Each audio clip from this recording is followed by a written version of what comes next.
What's going on, everyone? So today I'm back with another Capybara Go video, following up after our video yesterday talking about the Ninja Turtle event. I got a bunch of amazing comments kind of chiming in on their overall strategies for adventures. And I also had a bunch of comments talking about, well, things that they didn't even know about adventures. So I figured I'd kind of compile a little bit of thoughts for a video today about some must-know strategies or must know things about your adventures that can really boost your progression for you free to play or low spenders out there. Obviously, if you're a spender, as I say in a lot of my videos, your strategies can differ vastly because you could potentially buy, a whole Leonardo 10 star or a Raphael 10 star, maybe even pick up the new adventures that we're going to see in the next 2 months.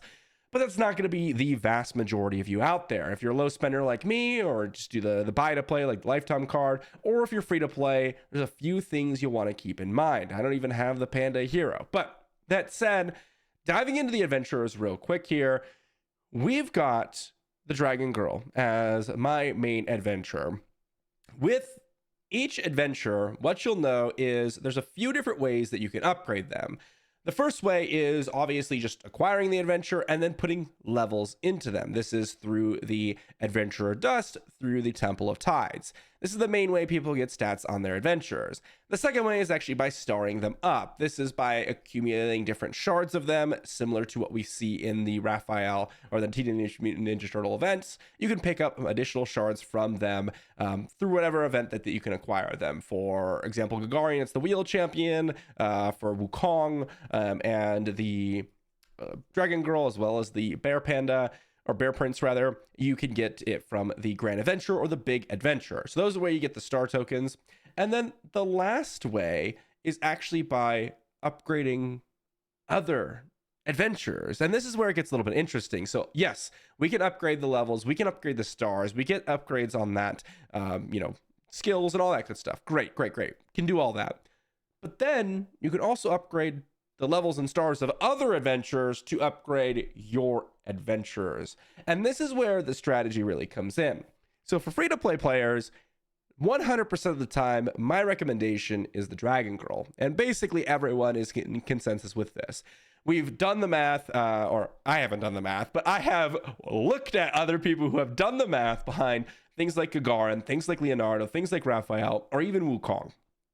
For the three main builds of the game, Reaper Staff, Whisper, and Sky Splitter, you should be going for the Dragon Girl. There are some exceptions for the hammer users out there for Wukong, but even Gagarin, who is someone that is like built for the dagger builds, it's not even better for you for the Whisperer unless you're chaining together ridiculous amounts of daggers. I think the math was like 46 in a single turn, assuming maxed out skills. And before maxed out skills, you don't even want to consider Gagarin in the dagger builds. So we really care about the Dragon Girl, which means every single time that big adventure comes around, you better be picking up star levels for your Dragon Girl. That is the #1 priority.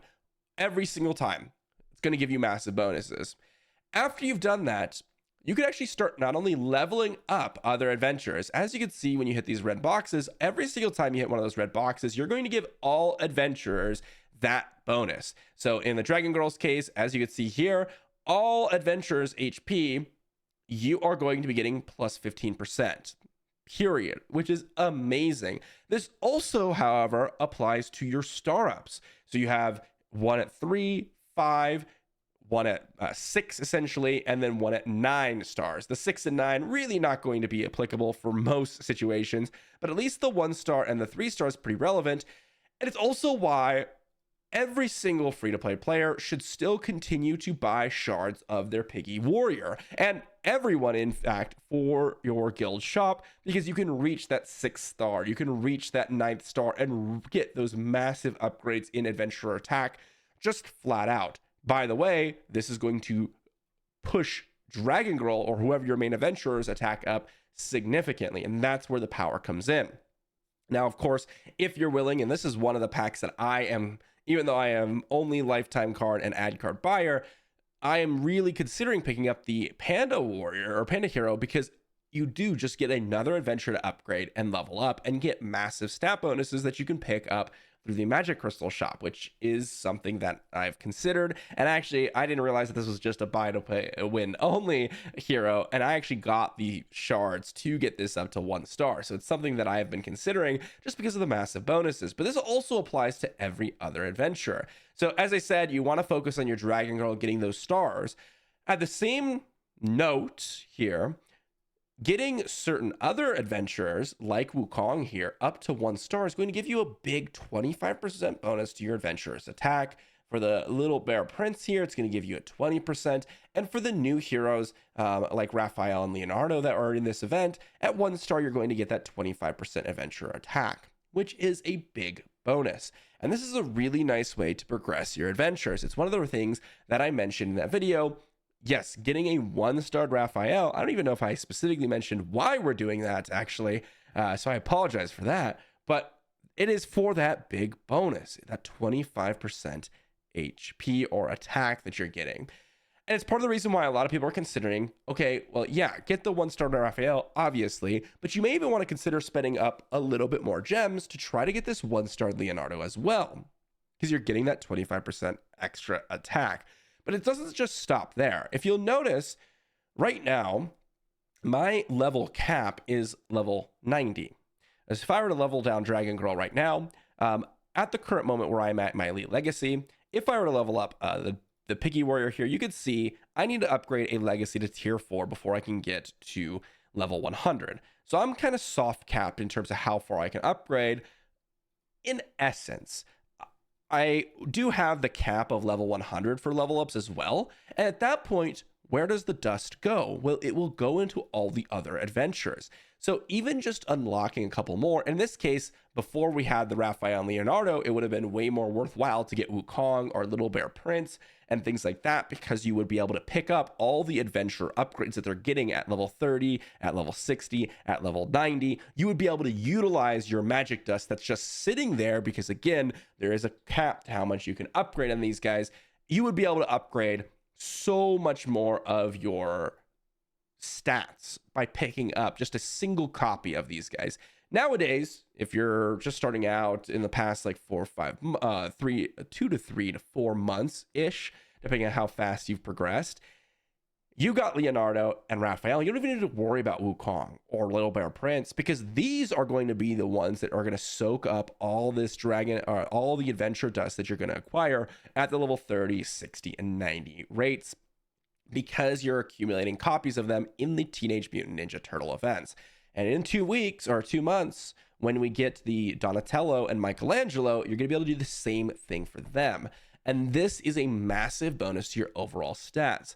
And so, while yes, the Raphael at 1 star is pretty much a given, Leonardo at 1 star is also something that you will want to consider if you can. Now, I decided to wait on it for the current moment, and this goes back to the Ninja Turtle event, because we can purchase up to 1,800, and realistically, there's a good chance that based on the math here, you'll be able to pick up the cheaper copy of Leonardo in the next iteration of it, in essence, and that will be able to really save your resources. But picking up at least the first one is not a bad idea at all. And that's oftentimes what a lot of free-to-play players are looking for right now. There's no guarantee on predictions of every single one of these events, right? I don't know how much the cost of the shops are going to be. I don't know if they're going to refresh the shop so you can pick up a cheaper version of that 60 shards. I don't really know. But what I do know is with the adventures, it is really useful to look at each one of these adventures and pick up those critical milestones for your adventure progression. This is a must-know tip for any free-to-play players to overall maximize not only the dust that you're acquiring, but also the progression that you're earning in each one of these.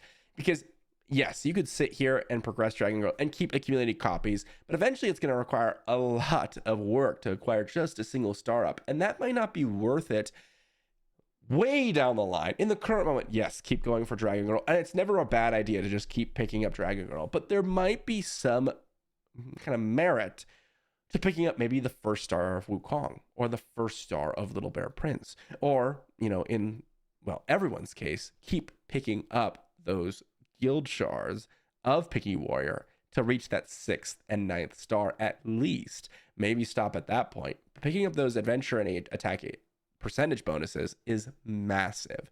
So just a quick one today, really highlighting the power of adventures and how they kind of all stack together, which a lot of people don't even realize. It's kind of difficult to know which ones are global bonuses and which ones are not. Some are more clear. I do think adventures are actually pretty clear in this because it does say like all adventures here, which is kind of a clean notation. Whereas the mounts here, you can see in some cases, well, it'll say like counter rate, although you can kind of infer from like global defense, kind of makes sense in that it's global defense across your account. But then you can also look at this, it says global damage reduction for the mount skill, but it won't work unless you're actually utilizing the skill. So yes, it could sometimes be a little bit tricky to go ahead and figure out which ones are global bonuses and which ones are not, which is why I decided to make this video today. Hopefully this helps with your progression overall, guys. Thanks for watching, and I'll see you all tomorrow for another video.